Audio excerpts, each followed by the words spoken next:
नमस्कार, मैं विजय आप सभी का आपके अपने संकल्प परिवार में स्वागत करता हूँ। प्लस केस टेस्ट की श्रृंखला में आज सेट नंबर 35 के मैथ के क्वेश्चनों को हम लोग सॉल्व करेंगे। चलिए देखिए क्या दे रखा है क्वेश्चन में। कह रहा निशा ने 1 रुपये में 2 के हिसाब से कुछ संतरे खरीदे और उतने ही संतरे 1 रुपये में 3 के हिसाब से खरीदे। 20% का लाभ कमाने के लिए उसे 1 दर्जन संतरे कितने रुपए में बेचने चाहिए? चलिए देखिए 1 रुपये में इधर लिख देते हैं रुपए और इधर लिख देते हैं दर। ठीक है, इसे चेंज कर लेते हैं।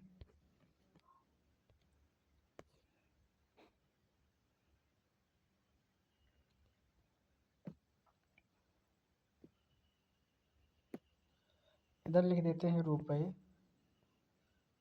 और इधर लिख देते हैं रेट मतलब दर। अब 1 रुपये में इसने 2 संतरे खरीदे, फिर 1 रुपये में इसने 3 संतरे खरीदे, लेकिन समान रूप से खरीदे। समान रूप से खरीदने का मतलब यह है कि जितने संतरे यहाँ पर खरीदे गए उतने ही संतरे यहाँ पर खरीदे गए। समान बनाने के लिए हम इनका एलसीएम ले लेते हैं। एलसीएम लेने के लिए इसमें कितने से 3 से गुणा, इसमें 2 से गुणा, मतलब 6 संतरे यहाँ पर खरीदे गए, 6 संतरे यहाँ पर खरीदे गए। ये बताइए 1 रुपये में 2 संतरे, तो 6 संतरे खरीदने में कितने रुपए खर्च हुए होंगे यहाँ पर? तो यहाँ पर हो जाएगा 3 रुपये। यहाँ पर 3 रुपये खर्च किया गया, यहाँ पर 2 रुपये खर्च किए गए। तो टोटल कितने रुपए खर्च किए गए? टोटल खर्च किए गए 5 रुपये। और संतरे कितने खरीदे? 6 संतरे यहाँ से, 6 संतरे यहाँ से, टोटल 12 संतरे। 12 संतरे को ही हम 1 दर्जन संतरा बोलेंगे। मतलब 5 रुपये में हमें 1 दर्जन संतरे मिल गए। इस पर हमें 20% का प्रॉफिट चाहिए। अब बेचते समय हमें 20% का प्रॉफिट चाहिए। प्रॉफिट 20% का फ्रैक्शन वैल्यू कितना होता है? 1/5। 5 के सामान को 1 प्रॉफिट मतलब 6 में बेचना होगा। 5 से 5 कैंसिल, मतलब कितने में बेचना होगा? 6 में। 12 संतरे हमें 6 रुपये में बेचने होंगे, तो कितने में? 6। इसका पहला ऑप्शन सही हो जाएगा। दूसरा,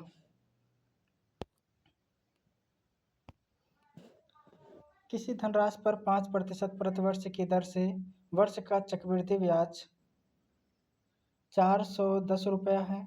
उसी राशि पर उसी दर पर उसी अवधि का साधारण ब्याज ज्ञात कीजिए। देखिए सबसे पहले हमें प्रिंसिपल निकालना होगा। 5% रेट है और 2 वर्ष के लिए है। यहाँ पर होगा 2 वर्ष, ये 2 वर्ष। 2 वर्ष के लिए चक्रवृद्धि ब्याज पर हमें इतना रुपया ब्याज प्राप्त होता है। तो 2 वर्ष में परसेंट में निकाल लेते हैं, हमें चक्रवृद्धि ब्याज कितना प्राप्त होगा। रेट कितना है? 5। 5 सक्सेसिव लगा देंगे।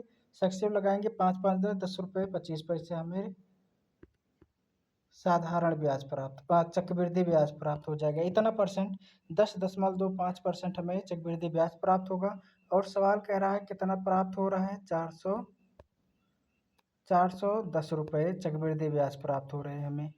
दशमलव हटाएंगे, 2 जीरो बढ़ाएंगे, परसेंट हटाते हैं या 100% बनाने के लिए हम इसे कितना बनाएंगे? 2 जीरो और बढ़ाएंगे। 25 से काटते हैं, 25 चौका 100, 25 सेकंड में 25, 25 से काट देते हैं ये 4 बार, और 41 से 41 कैंसिल हुआ, तो प्रिंसिपल आ गया 4000। अब 4000 रुपये प्रिंसिपल निकल गया हमारा। कह रहा साधारण ब्याज पर रेट वही होना चाहिए 5% ही। समय कितना होना चाहिए? 2 वर्ष होना चाहिए बटे 100। साधारण ब्याज का फार्मूला ही होता है। काट देते हैं, 2 जीरो से 2 जीरो कैंसिल, ये हो गया 10। 10 का गुणा 40 में करेंगे तो 400। तो 400 रुपये साधारण ब्याज हमें प्राप्त होगा। ये सवाल और भी आसान बन सकता था।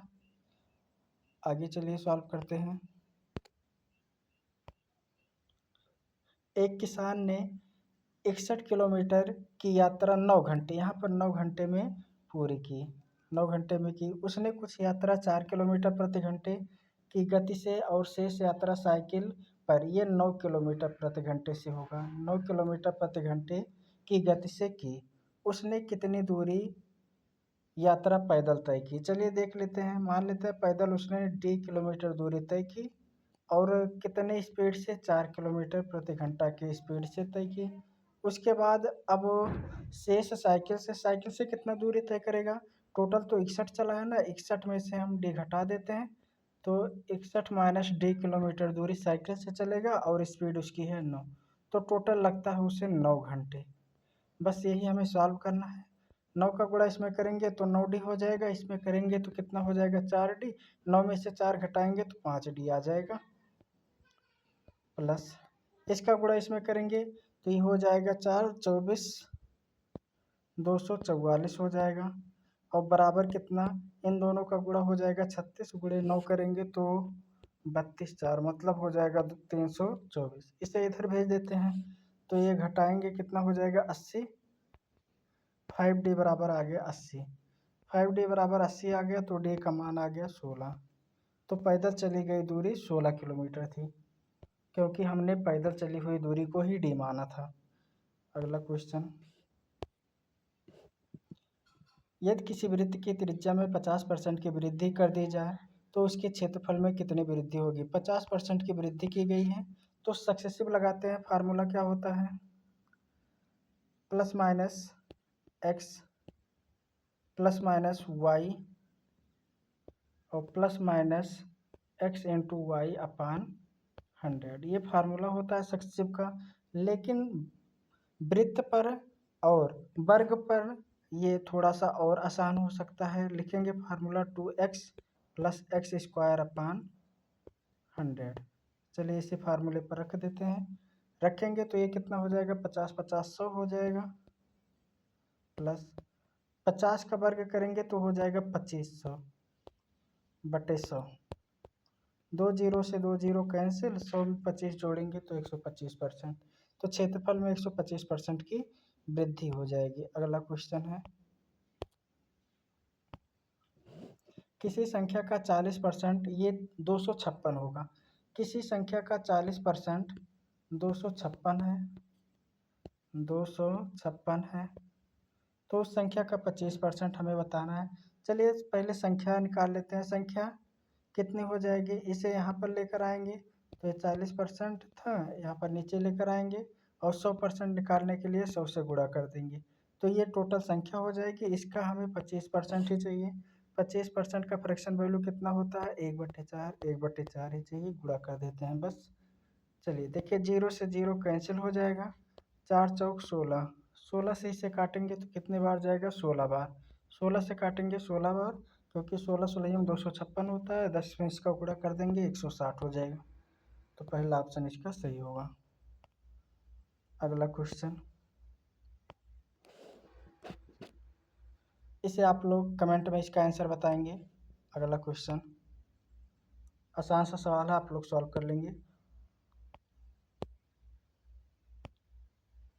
3 संख्याओं के वर्गों का योग 1862 है तथा संख्याएं 3:2:6 के अनुपात में है, संख्याएं ज्ञात कीजिए। चलिए वर्गों का योग दे रखा है तो हम अनुपात का योग अनुपात का वर्ग करेंगे और उसके बाद योग करेंगे। 3 का वर्ग करेंगे 9 हो जाएगा, प्लस 2 का वर्ग करेंगे 4 हो जाएगा, 6 का वर्ग करेंगे तो 36 हो जाएगा। सबको जोड़ लेते हैं और ये स्क्वायर में आएगा, सबको जोड़ेंगे तो ये 45 4 49, 49 एक्स स्क्वायर लिख देते हैं, क्योंकि सबके साथ एक्स लगा हुआ है, सबके साथ एक्स स्क्वायर आएगा। और यही किसके बराबर है 1862 के बराबर है। 7 से काट देते हैं 7 बार, 7 से काटेंगे 2 बार और 7 6 42, 7 6 42, फिर से 7 से काटेंगे, 7 3 21, 7 8 56। यहाँ पर थोड़ा सा गड़बड़ हो गया कुछ, यहाँ पर क्वेश्चन में एरर है, ये 6 नहीं ये 5 है, 5 के अनुपात में है, तो ये हो जाएगा 25, 25 होगा। तो इसे चलिए फिर से एक बार देख लेते हैं, हम संख्याओं का वर्ग कर देंगे, इसका वर्ग करेंगे हो जाएगा 9 x square plus 4 x square plus 25 x square. अब सबको जोड़ देते हैं, 25 4 29 और ये हो जाएगा 38, 38 एक्स स्क्वायर बराबर हो जाएगा 1862। 19 से 2 से पहले काट देते हैं 9 बार, उसके बाद 3 बार, उसके बाद 1 बार। अब 9 से 19 से काट देंगे, 19 से काटेंगे तो 19 चौका 96 और 9 बार जाएगा, तो x का मान हो जाएगा 7। अब 7 एक्स का मान आ गया, सब में गुणा कर देते हैं, 7×21 हो जाएगा, अनुपात 7×2 14 हो जाएगा और 7×5 35 हो जाएगा। इस अनुपात में संख्याएं रही होंगी 21 14 35, पहला आंसर सही है। अगला क्वेश्चन, 4 लड़कों ए बी सी तथा डी की औसत आयु 5 वर्ष है। चलिए लिख लेते हैं इन सभी को, A B C D, A B C D, इनकी औसत अगर 5 वर्ष है तो सबका योग कितना होगा? 4 संख्या है, 4 से गुणा कर देंगे, सबका योग हो जाएगा 20। अब ए बी आगे दे रखा है, ए बी डी और ई की औसत आयु 6 वर्ष है, तो 6 चौक 24, इनका योग कितना हो जाएगा? 24 हो जाएगा। चलिए देखिए अब घटा देते हैं, दूसरे वाले में से पहले वाले को घटा देते हैं, तो यहाँ से कुछ मिल जाएगा, कटेगा ये दोनों, बी भी कैंसिल होगा, डी भी कैंसिल होगा, तो रिजल्ट क्या आया? ई माइनस सी बराबर, इसमें से 24 में से 20 घटाएंगे तो आ जाएगा 4।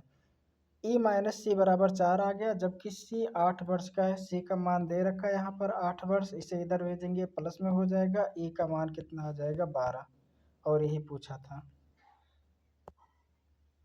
तो ई की आयु 12 वर्ष है। अगला क्वेश्चन,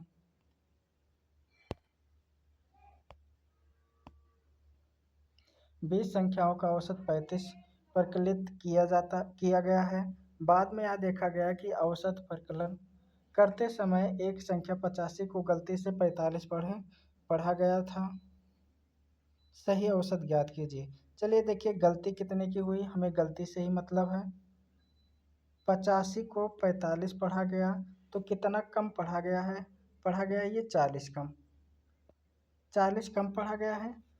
अब ये 40 सभी भागों में बटेगा, तो टोटल कितने संख्याएं थे? 20, 20 से भाग देते हैं, 20 से भाग देंगे, ये देखिए ज़्यादा था, कम पढ़ा गया, मतलब औसत में ये जुड़ेगा, काटेंगे 2, तो औसत में 2 की वृद्धि हो जाएगी, ओवरऑल 35 थी, अब 37 हो जाएगी।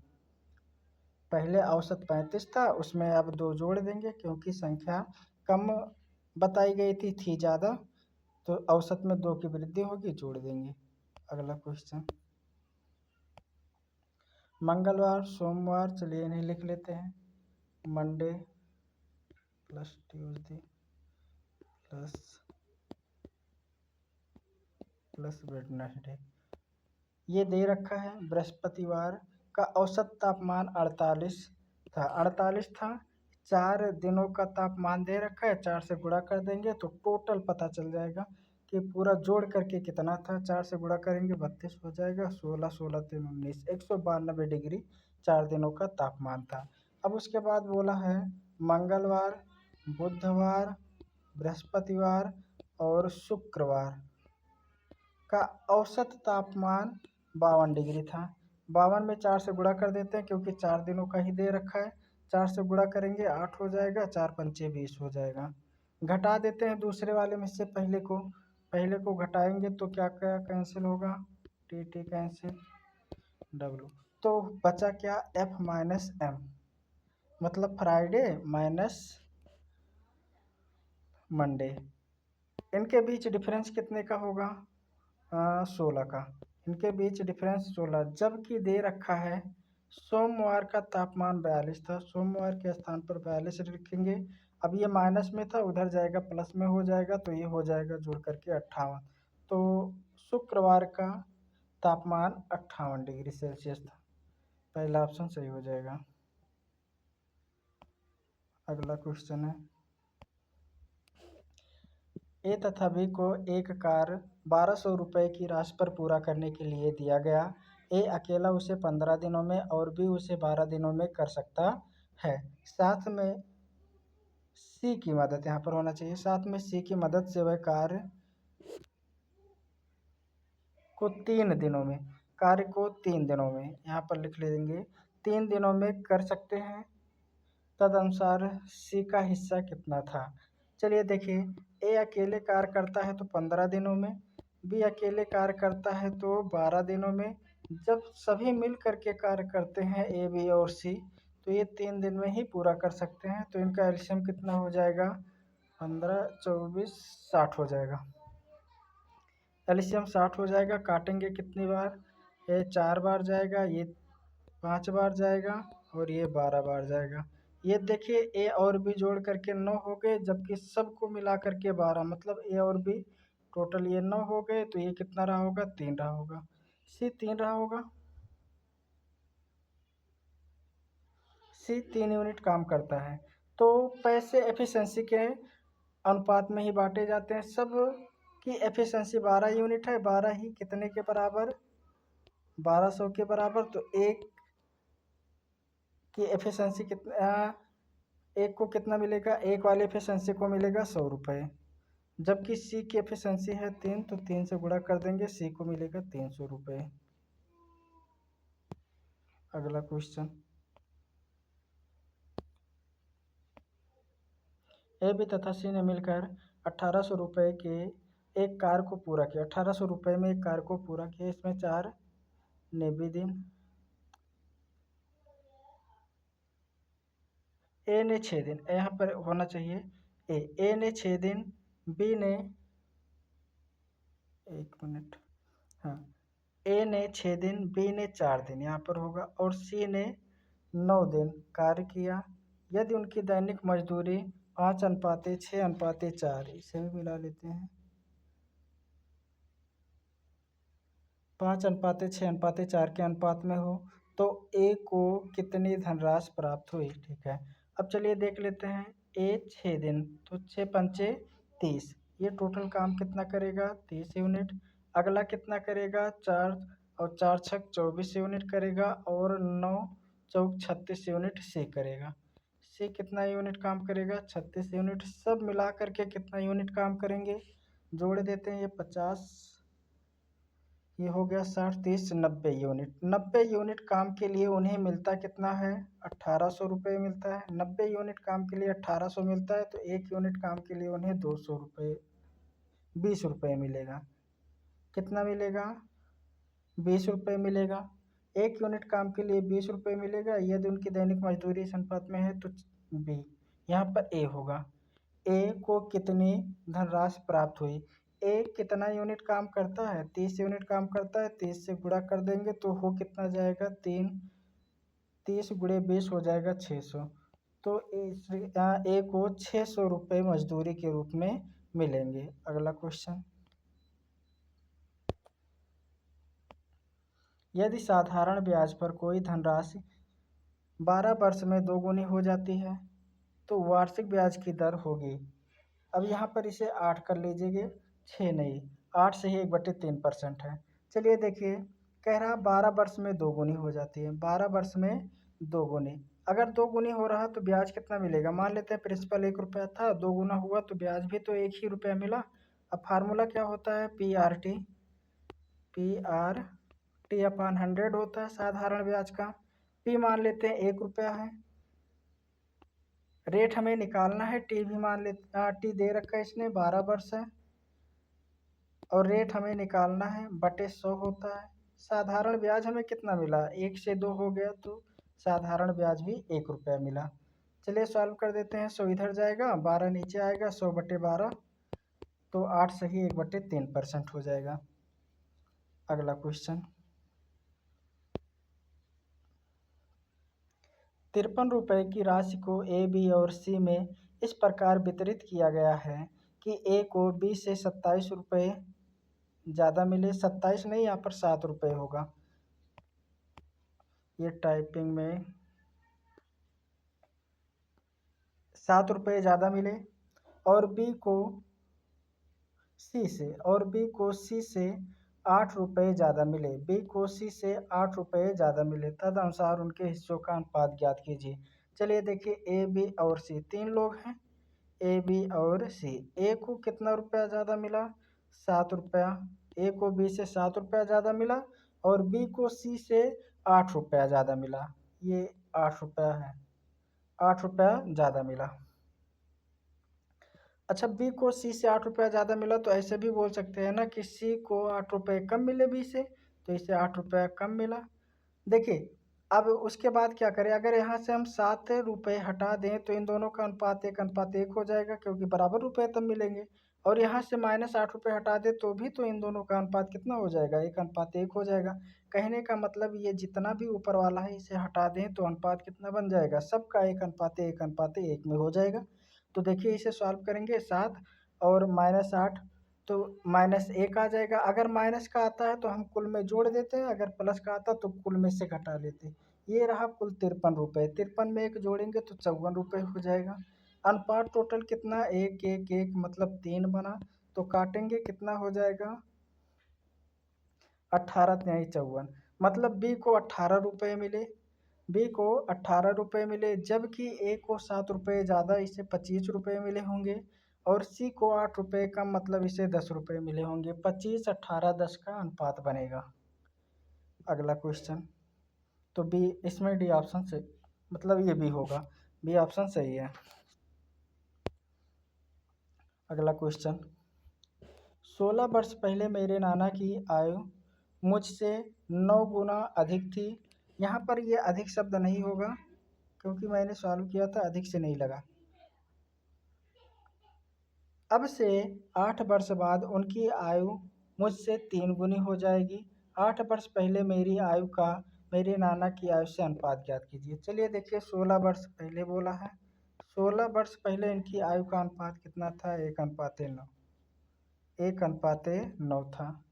अब 8 वर्ष बाद कितना हो गया, 8 वर्ष बाद 3 गुना हो गया। तो पहले देख लेते हैं इनके बीच डिफरेंस बराबर है, नहीं। इनके बीच कितने का डिफरेंस, 2 का। 2 का इस वाले में गुणा करा देते हैं, इस वाले में गुणा कराएंगे तो ये हो जाएगा 18, ये हो जाएगा 2। अब इस रेशियो की हमें ज़रूरत नहीं है, इसे काट देते हैं। अब यहाँ से देखिए कितने का डिफरेंस था, 8 का डिफरेंस, 8 का इसमें गुणा करा देते हैं, 8 त्रिक 24 हो जाएगा, 8 एकन्ने में 8। अब देखिए डिफरेंस दोनों तरफ बराबर हो गया, यहाँ पर भी 6 का डिफरेंस, यहाँ पर भी 6 का डिफरेंस। अब 6 का डिफरेंस ही किसके बराबर है, 16 और 8, 24 के बराबर है। 1 यूनिट बराबर कितना आ गया, 4। 1 यूनिट बराबर 4 आ गया, तो उनकी 16 वर्ष पहले आयु इसमें गुणा करा देते हैं, 18 चौक 72। उनके नाना की आयु 16 वर्ष पहले कितनी थी, 72 थी, लेकिन उसने 8 वर्ष पहले बोला, मतलब 8 वर्ष और चले आते हैं तो कितनी हो गई होगी, 80 वर्ष हो गई होगी। और लड़के की आयु कितनी, 2 है, 8 हो जाएगा, 4 दुनाई 8 हो जाएगा, 8 में 8 और जोड़ेंगे तो 16 हो जाएगा। तो इतनी इतनी 8 वर्ष पहले उनके अनुपात थे, काट देते हैं। 16 से 5 बार, 16 से 1 बार, तो कितना हो जाएगा, 5:1। लेकिन बोला मेरे नाना की आयु से अनुपात, मतलब पहले मेरा है, तो यहाँ पर ऑप्शन नंबर डी हो जाएगा, रेशियो उल्टा करना पड़ेगा। अगला क्वेश्चन, यदि 100 और 1000 के बीच किसी पूर्णांक के अंकों के जोड़ को उसी पूर्णांक से घटाया जाए तो परिणामी संख्या निम्नलिखित विकल्पों में से किससे विभाजित होगी। चलिए देखिए, किसी भी संख्या को ले लेते हैं हम लोग।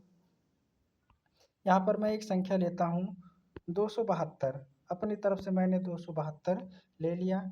अब इन संख्या के अंकों का योग करता हूँ, अंकों का योग करूँगा तो ये कितना हो जाएगा, 11।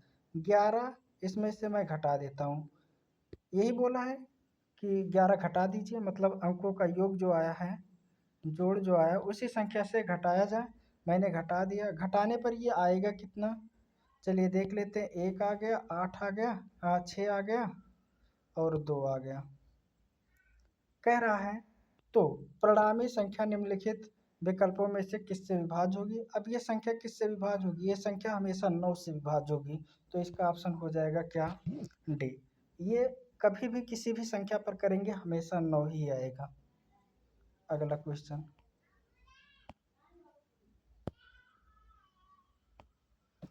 एक भिन्न के अंश तथा हर प्रत्येक में से एक घटाने पर, देखिए भिन्न मान लेते हैं, अंश उसका x था और हर उसका y था, दोनों में से 1 घटा देते हैं। एक एक घटाया जाता है जब, तो अनुपात 1:3 बन जाता है। इसे और सॉल्व कर लेते हैं, इसका इसमें गुणा करा देते हैं और इसका इधर गुणा कराएंगे, तो ये हो जाएगा 3x, और y इधर लेकर आएंगे तो 3x माइनस वाई बराबर हो जाएगा 3 एकन्नम 3, और ये हो जाएगा 2। उसी प्रकार बोल रहा है अगर इसमें x जोड़ अंश और हर में 1 जोड़ दिया जाता है, अगर 1 जोड़ दिया जाता है तो इनका अनुपात 1/2 बन जाता है। फिर से इसे सॉल्व कर लेते हैं, सॉल्व करेंगे तो ये कितना हो जाएगा 2x माइनस वाई बराबर 2 माइनस 1 आ जाएगा। अब सॉल्व कर लेते हैं, यहाँ से x का मान निकल जाएगा, फिर इस समीकरण में रख के हम y का मान निकाल लेंगे। चलिए देखते हैं, दूसरे वाले को पहले में से घटा देते हैं, इसे घटाएंगे तो ये माइनस हो जाएगा, ये प्लस हो जाएगा, ये भी क्या हो जाएगा माइनस माइनस प्लस हो जाएगा।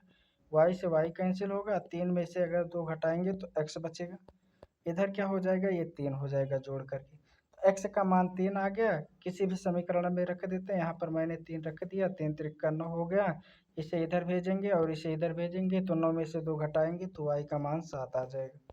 और दोनों का योग पूछा है तो दोनों को जोड़ देंगे 10 आ जाएगा। पहला ऑप्शन सही है। अगला क्वेश्चन, दो संख्याओं का लासा 225 तथा उनका मासा 5 है। यदि एक संख्या 25 हो तो दूसरी संख्या एलसीएम गुणे एचसीएफ बराबर पहली संख्या गुणे दूसरी संख्या, ये फार्मूला होता है तो कर देते हैं। एलसीएम है 225 गुणे एचसीएफ है 5 बराबर पहली संख्या गुणे दूसरी संख्या, दूसरी संख्या में निकालना है। 25 से काटेंगे ये 9 बार, 9 पचे 45, तो दूसरी संख्या थी 45। अगला क्वेश्चन, अब देखिए इसमें क्या बोला है, कह रहा कितने वर्षों में पूरा क्वेश्चन ही पढ़ लेते हैं। रेखा आरेख पिछले 6 वर्षों में पासपोर्ट कार्यालय द्वारा जारी किए गए पासपोर्ट की संख्या को दर्शाता है। कितने वर्षों में जारी किए गए पासपोर्ट की संख्या उसके पश्चिगामी वर्षों में जारी किए गए पासपोर्ट की तुलना में अधिक थी। मतलब ये बताना है कितने वर्ष में अधिक था। यहाँ पर देखिए 500 कितना है, यहाँ पर है 550, यहाँ पर हो गया 650, मतलब ये बढ़ा, ये वाला एक हो गया। फिर से यहाँ पर देखिए घटा तो इसे हमें नहीं काउंट करना है।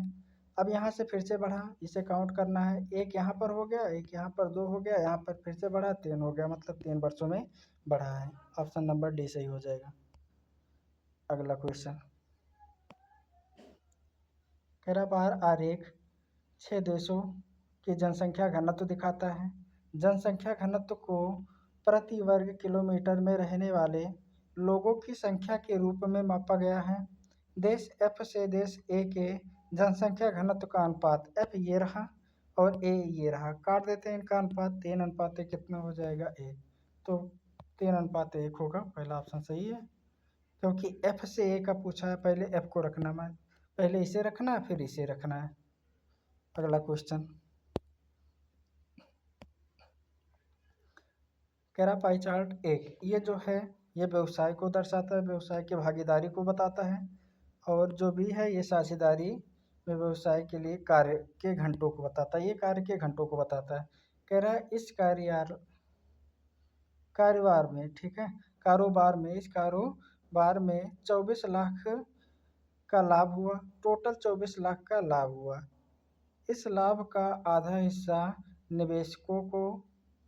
निवेशकों के अनुपात में 4 भागीदारों के बीच में वितरित किया गया, मतलब आधा आधा कर दिया गया, 12 लाख इसे 12 लाख इसे दिया गया, कर दिया गया, और बाकी आधा काम किए गए घंटों के अनुपात में बांटा गया। कह रहा डी को कितना प्राप्त हुआ, चलिए देख लेते हैं। डी को यहाँ से कितना प्राप्त होगा, ये टोटल 100% है ना, 100% का मान कितना है 12 लाख, तो 1% का मान कितना हो जाएगा 0.12। अब डी कितना है यहाँ पर देख लेते हैं, डी है 20 है, 20 से गुणा कर देते हैं, यहाँ पर प्राप्त कितना होगा 20 से गुणा करेंगे, 12 दूना 24, 2.4 लाख रुपए यहाँ से प्राप्त हो जाएंगे इसे भागीदारी निवेश में से।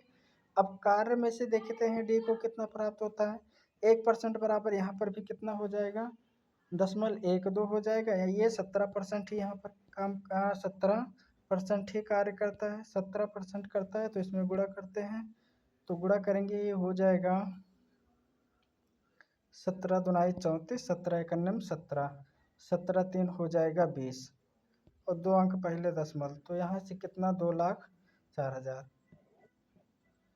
चलिए इन दोनों को जोड़ देते हैं, जोड़ेंगे तो ये कितना हो जाएगा 0,4 मतलब 4.41, 4.44 होगा, एक नहीं 4.44 लाख, इतना इसे प्रॉफिट होगा डी को।